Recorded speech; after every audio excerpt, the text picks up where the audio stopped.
Quelle est la vraie cause du retard économique de la République démocratique du Congo? Ce n'est ni le climat tropical, ni le poids des traditions, ni ce qu'on appelle la malédiction des ressources naturelles. Voici ce qu'affirme l'ancien Premier ministre Matata Ponyo dans son livre « Économie politique des malédictions du développement ». De passage à Paris, l'opposant congolais, qui a dirigé le gouvernement de 2012 à 2016 et qui vient d'être élu député national, répond aux questions de Christophe Boisbouvier. Matata Ponyo Mapone, bonjour. Bonjour. Vous venez de publier avec Jean-Paul Tsassa un livre dans lequel vous partez en guerre contre les idées reçues sur le sous-développement. Quelles sont ces idées reçues? La première théorie essaye d'expliquer la relation qui existe entre le climat et le développement. Et c'est ce que nous avons qualifié de la malédiction de l'explication du sous-développement par le climat tropical. C'est une fausse explication. Cette thèse, pour nous, n'est pas suffisante. Elle paraît cohérente, mais nous la classons comme étant une analyse qui n'est pas très approfondie. Pourquoi? Parce que nous voyons par exemple, à ce qui concerne le pays à climat tropical, qu'il y en a qui sont avancés, le Brésil par exemple. Deuxième explication possible du sous-développement, dites-vous,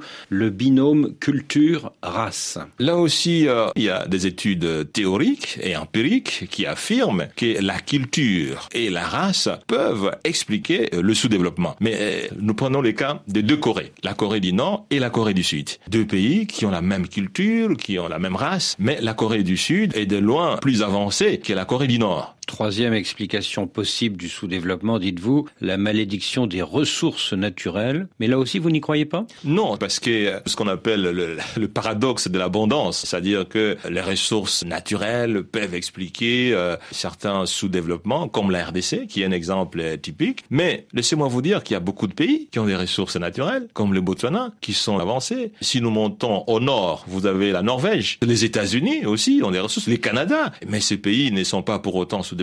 Alors, quelle est, d'après vous, la vraie cause du sous-développement d'un pays comme le vôtre? Les vraies causes, nous avons les malédictions des institutions et les malédictions de leadership. Parce que les institutions de qualité expliquent le progrès et le développement. C'est ce que disait Barack Obama dans un célèbre discours au Ghana. L'Afrique n'a pas besoin d'hommes forts, mais d'institutions fortes. Des institutions fortes. Et les institutions de faible qualité entraînent le sous-développement. Et les institutions de qualité, celles dont a parlé Obama, favorisent la bonne gouvernance, l'état des droits, la promotion du secteur privé.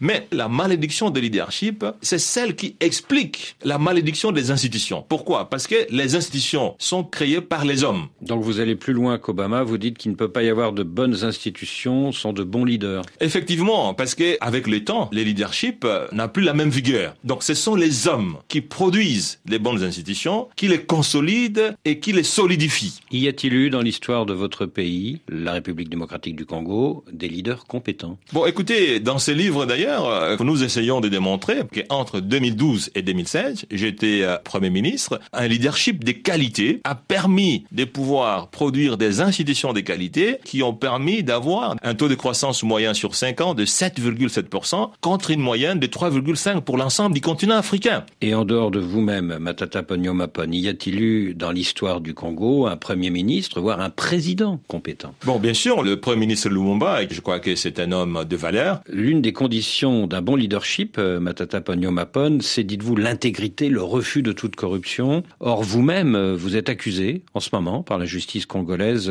d'être impliqué dans le détournement de quelques 115 millions d'euros d'argent public. C'était lors du lancement du parc agro-industriel de Bukanga-Lonzo, à l'époque où vous étiez le Premier ministre du président Kabila. Le procès doit s'ouvrir à Kinshasa le 22 juillet. Qu'est-ce que vous répondez à vos accusateurs? Bon, écoutez, les leaders, c'est créer des ennemis et des adversaires farouches. Tout le monde le sait que pour souci de gouvernance, nous avons confié ce projet dans un partenariat public-privé à une entreprise professionnelle sud-africaine qui a reconnu avoir reçu tous les fonds et qui a témoigné par écrit n'avoir remis aucun dollar à quelqu'un du gouvernement congolais et encore moins au Premier ministre. Pour votre information, ce procès est plutôt politique. Pour avoir refusé d'intégrer l'Union sacrée, c'est-à-dire d'approcher la famille présidentielle, on m'a promis le procès. Et si ce procès s'ouvre comme prévu le 22 juillet, vous serez présent au tribunal? Mais je n'ai jamais fui. Ça fait 3 ans que ce procès m'est intenté. L'exil m'a été offert. J'ai refusé de m'exiler. Donc, je serai dans mon pays. Bon, j'espère que ces poursuites vont pouvoir s'arrêter parce que la raison principale, c'était que j'ai refusé d'intégrer l'Union sacrée. Donc, le président a été élu. Et donc, je crois que ce feuilleton des mauvais augures va pouvoir s'arrêter. Matata Ponyo Mapone, merci.